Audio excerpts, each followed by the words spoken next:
Bien, entonces vimos cómo los Estados Unidos nos da un ejemplo de qué es una nación cristiana. También vimos entonces cómo se pioneró una escuela de pensamiento para que podamos compartir esto. Pero también esas primeras personas que estuvieron con Bernard Hall, con Rosalie Deirer, empezaron a hacer ministerios y enseñar a otros. Parte de esos que enseñaron fueron Marvel, que a los que les enseñaron fue también gente como Marvel Ailes, Stephen McDowell, diferentes personas que están trabajando en Latinoamérica en la parte de pensamiento, de cosmovisión. Y inclusive los pioneros con ellas se reunieron e hicieron el cuarto libro rojo, que se llama Una guía para la educación cristiana para el hogar y la escuela. Básicamente es extractar los principios de Dios para la ciencia en el caso de una escuela, de un colegio. Entonces hicieron esa guía para implantar estos principios de cómo empezó la nación, pero ya no solo en la historia, sino también cómo empezó la nación en las diferentes áreas que se enseñan en una escuela, dónde están los documentos, cómo empezó todo esto y principalmente pues enseñar la historia de cómo fue para que no se olviden de cómo empezaron como nación. Y ese es el cuarto libro rojo. Bien, entonces luego de esto se empieza a trabajar ya en el área de ciencia, en cuanto entendiendo ciencia como pues todos los conocimientos que Dios reveló para entender su creación. Y en diferentes esfuerzos individuales y también en alianzas y en diferentes áreas, algunas veces más específico en unos conocimientos que en otros, pero se hizo un esfuerzo en cada uno y hacia todos. Parte de ese conocimiento se basó en lo que ya dijimos, y es cómo el cristiano debe entender los principios de la ciencia así como los principios de la Biblia. La Biblia y la ciencia no son opuestos.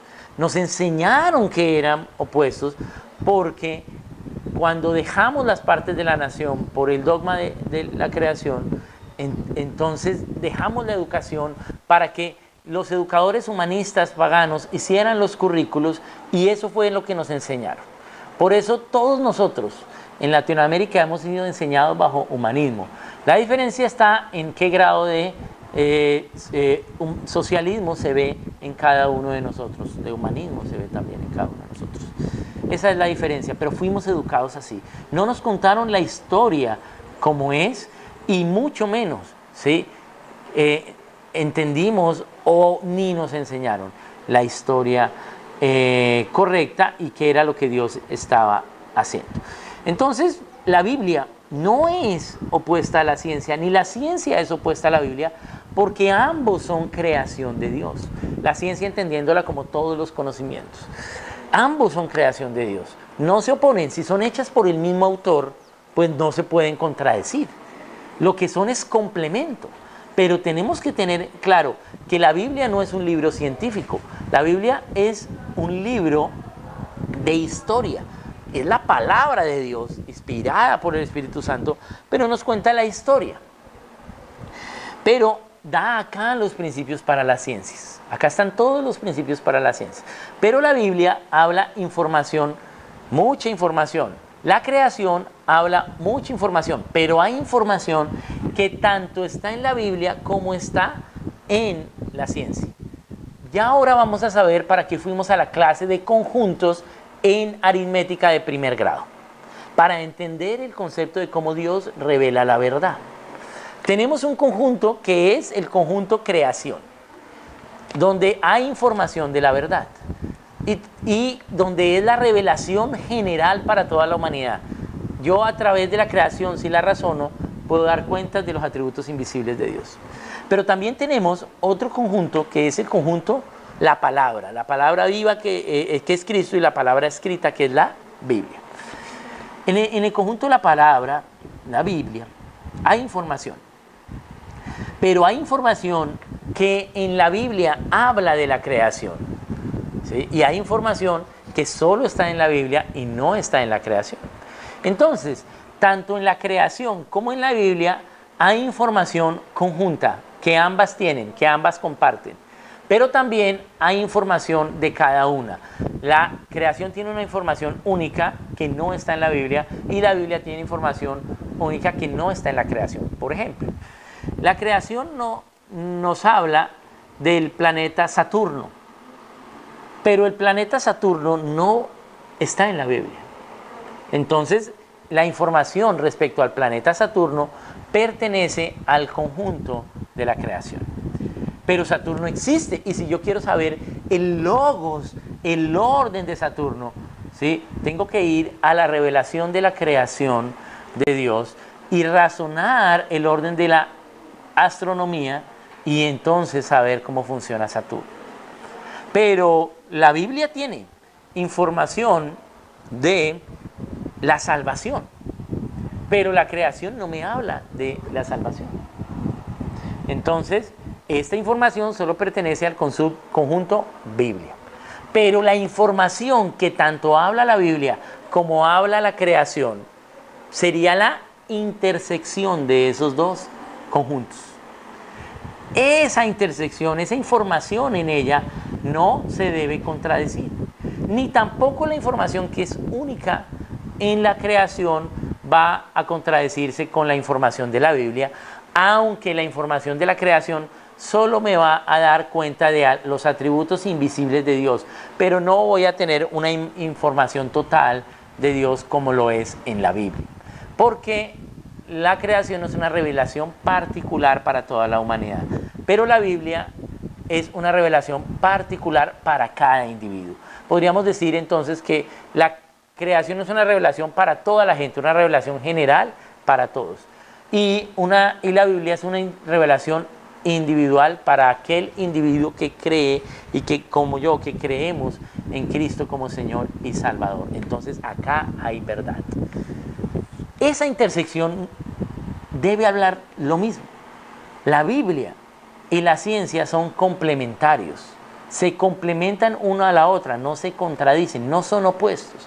Yo tengo razonamiento dado por Dios tanto para razonar la ciencia como para razonar la Biblia.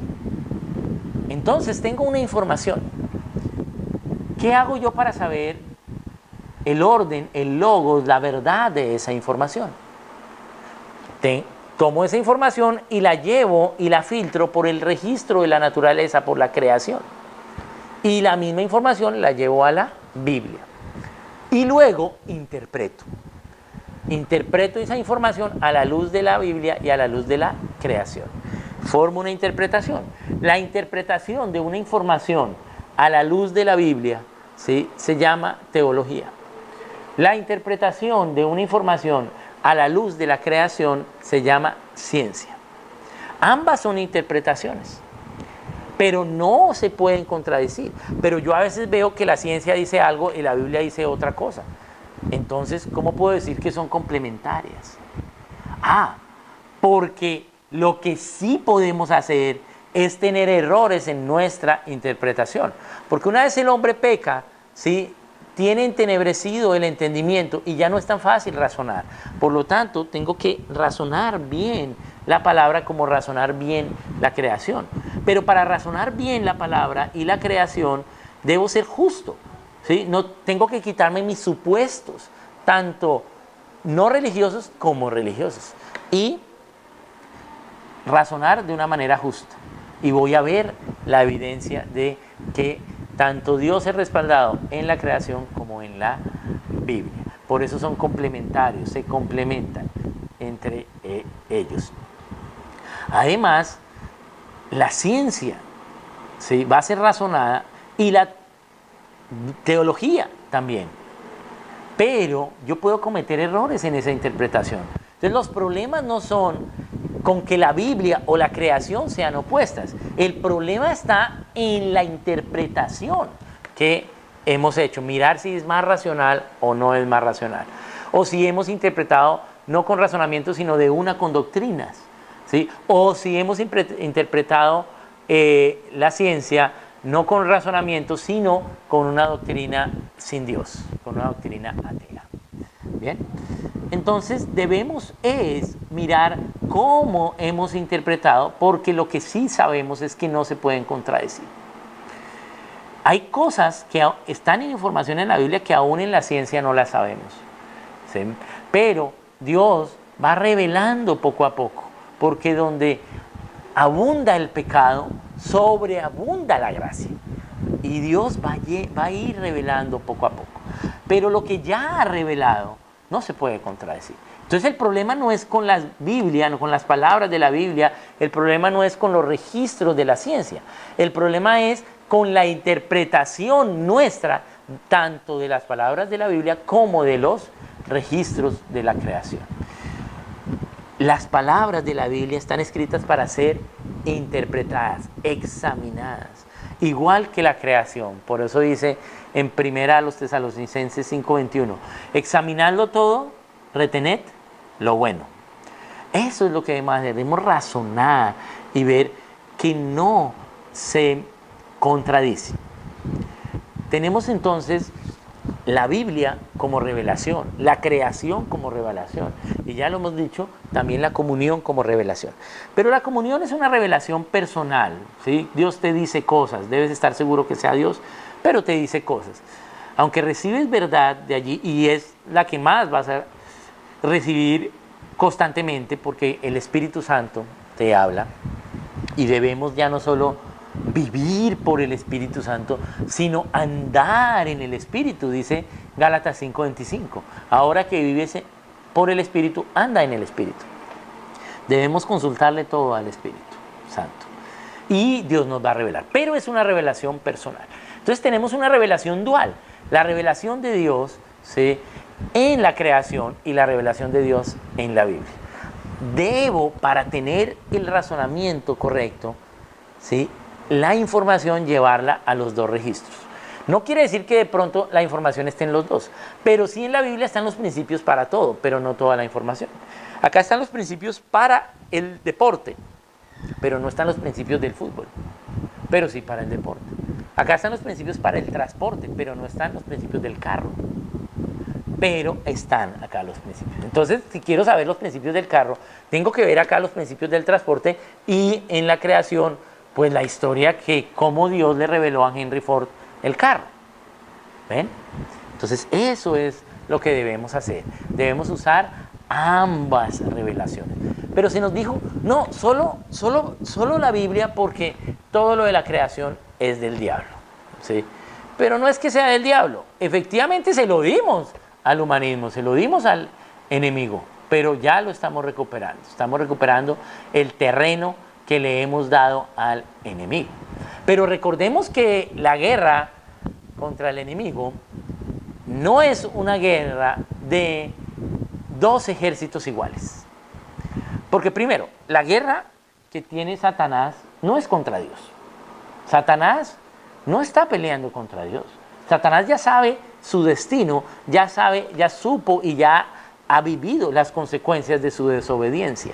Es más, Satanás tiene que presentarse ante Dios, lo vemos en Job 1, cómo Satanás se presenta ante Dios y le dice, pues Job te obedece porque tú le tienes un cerco, ¿sí? Cuando obedecemos, Dios cerca nuestra vida y entonces no es tan fácil que Satanás nos tiente. Pero Satanás le dice, pero si tú le quitas el cerco, yo lo puedo tentar y verás cómo reniega de ti. ¿Y qué hace Dios? Ok, vamos a quitarle el cerco y Satanás empieza a trabajar con Job.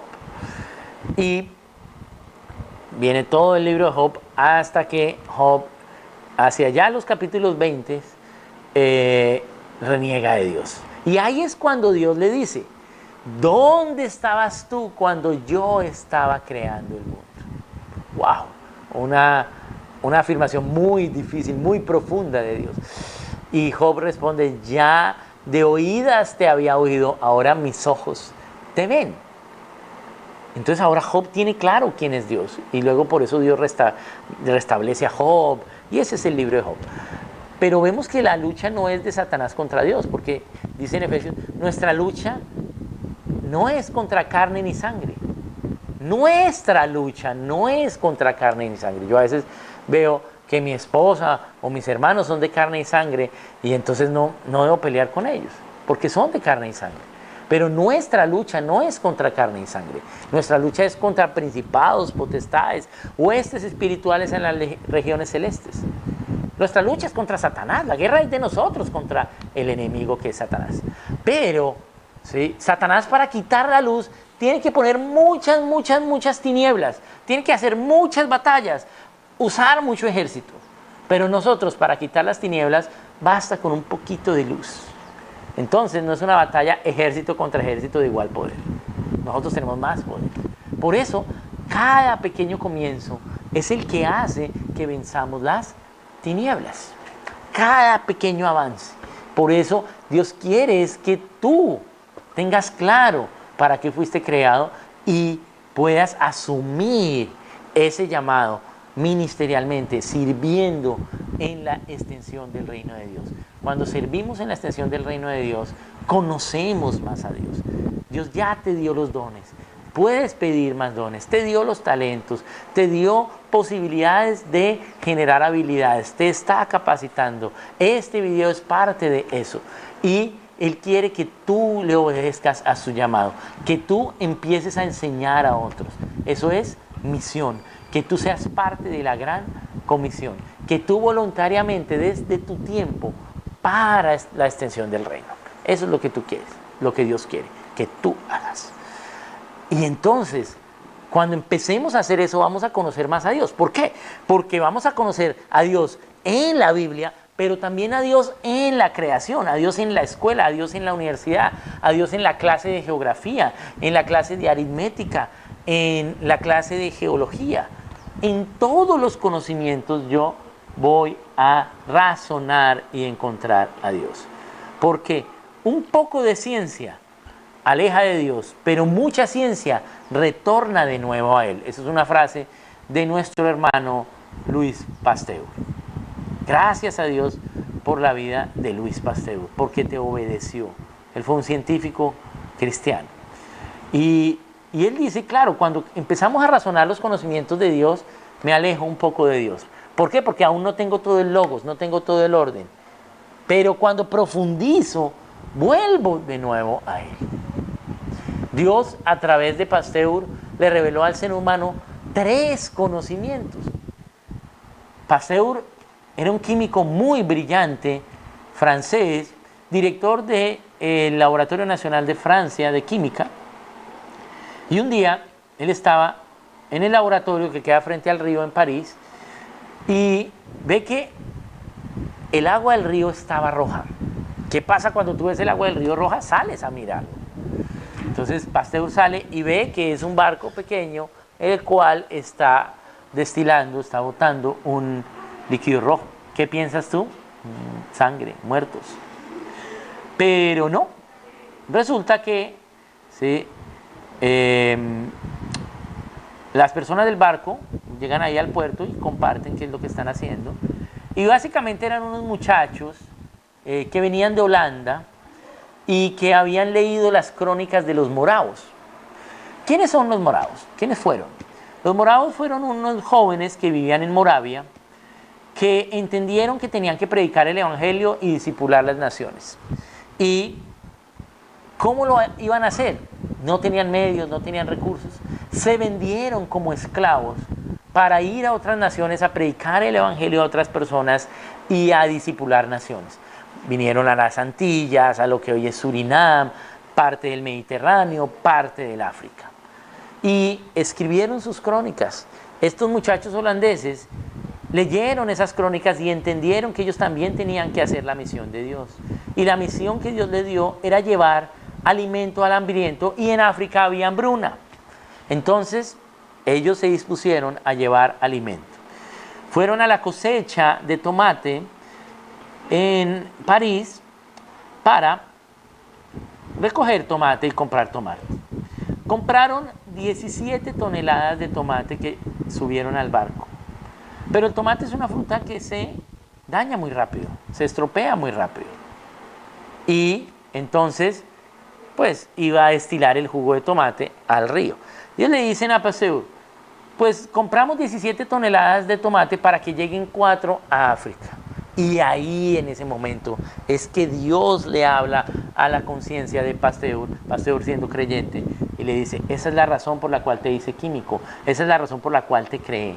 Y Pasteur entonces empieza a investigar cómo hacer para conservar los alimentos y que pudiese llegar más cantidad de tomate al África. Y Dios le revela varios conocimientos, le revela la bacteriología. Pasteur primero que se da cuenta que hay un mundo bacterial, pero no solo la bacteriología, sino la microbiología, cómo son esos sistemas, ¿sí?, del mundo microbiológico. Y no solo la microbiología, sino el diseño industrial. ¿Por qué? Porque él también empezó a diseñar empaques para proteger a los alimentos. Por eso cada vez que entremos a un supermercado, digamos gracias Dios, gracias que Pasteur te obedeció. ¿Por qué? Porque si no tocaría viajar cada día a los lugares a conseguir la comida del día. Pero ahora podemos tener comida por más tiempo, porque Pasteur aprendió química para usar química en la conservación de los alimentos. Por eso es que le llamamos la pasteurización de la leche, porque fue algo que Dios le reveló a Pasteur, porque Pasteur se dispuso de corazón a saber el logos de Dios en la conservación de alimentos. Entonces sí podemos nosotros pedirle a Dios que nos revele su logos, tanto en la Biblia como en la creación. Esas son evidencias de que así se puede hacer. Y debemos también entender que la Biblia nos habla de ciencia, pero debemos razonar la Biblia donde nos esté hablando de ciencia. Asimismo, vamos a razonar la creación, a razonar cualquiera de las disciplinas del conocimiento, y si la razonamos, entonces volvemos a Dios, porque mucha ciencia retorna de nuevo a Dios. Entonces vemos los atributos del Dios invisible. Hablamos de cómo la relatividad comprobó Génesis 1:1, es decir, que el universo tuvo un principio. ¡Wow! Pero ahora ya sabemos que el universo tuvo un principio. La Biblia no lo dice, ¿sí? En el principio creó Dios el universo, creó Dios los cielos y la tierra. Y la tierra era el objetivo del universo. Y eso es lo que vemos. Toda la química del universo, toda esa cantidad de espacio, ¿sí?, se necesita para tener una química como la tenemos en este planeta. Y esa química la necesitamos para poder vivir de acuerdo al diseño que Dios hizo para nosotros. Bien. ¡Ay, qué universo tan grande! Pero pues puede ser grande para nosotros, pero Dios ve el universo. Él es mucho más grande como espíritu que todo el universo. Pero puso un logos, puso su individualidad en cada cosa del universo, en cada conocimiento que existe. Y yo lo puedo razonar y llegar a la verdad. Y en la Biblia hay mucha información de cómo podemos razonar y llegar a la Biblia. Vamos a hacer algunos ejemplos de cómo podemos razonar y llegar a la Biblia. Por ejemplo, cuando vamos a razonar la historia, Dios nos habla en Génesis 50:20 de que la historia es providencial. Nos habla de que José ya descubrió a sus hermanos ya saben que es José. ¿Qué estaban esperando los hermanos? ¿Qué creían que iba a hacer José? Pues que los iban a matar. Pero ¿qué les dice José? José les dice, vosotros hicisteis mal contra mí, mas Dios lo tornó para bien, para alimentar a mucha gente. Es decir, que el ser humano puede decidir el mal, pero Dios, ¿sí?, a pesar de las malas decisiones del ser humano, siempre va a traer más evidencias de la verdad, siempre va a ser más providencial. Y ahí vemos, la historia es providencial. Los animo a que busquen historia, busquen las evidencias de la historia, razonen la historia y van a ver las evidencias de Dios allí. ¿Por qué? Porque la misma palabra nos dice en el Nuevo Testamento, en Hechos 17, 26, 27. De una sola sangre venimos y Dios ha predeterminado nuestros tiempos y nuestros límites para que de alguna forma, así sea palpando le hallemos. Es decir, que Dios trabaja en nuestros tiempos. Los tiempos es la historia. Dios trabaja en la historia, moviendo personas, llamando personas, moviendo la historia para que seamos libres, para que veamos a través de la historia la providencia de Dios, para que veamos su amor por nosotros y buscando que el ser humano sea libre para que al ser libre, libremente pueda decidirse por él obedeciéndolo o negarlo a él desobedeciéndolo, pero que sea libre. Y eso es lo que Dios hace, buscar que el hombre sea libre. Por eso él ya puso eternidad en el corazón del ser humano, dice Eclesiastés 3. ¿Por qué? Porque el ser humano va a buscar siempre la libertad. Vamos a buscar siempre donde haya libertad.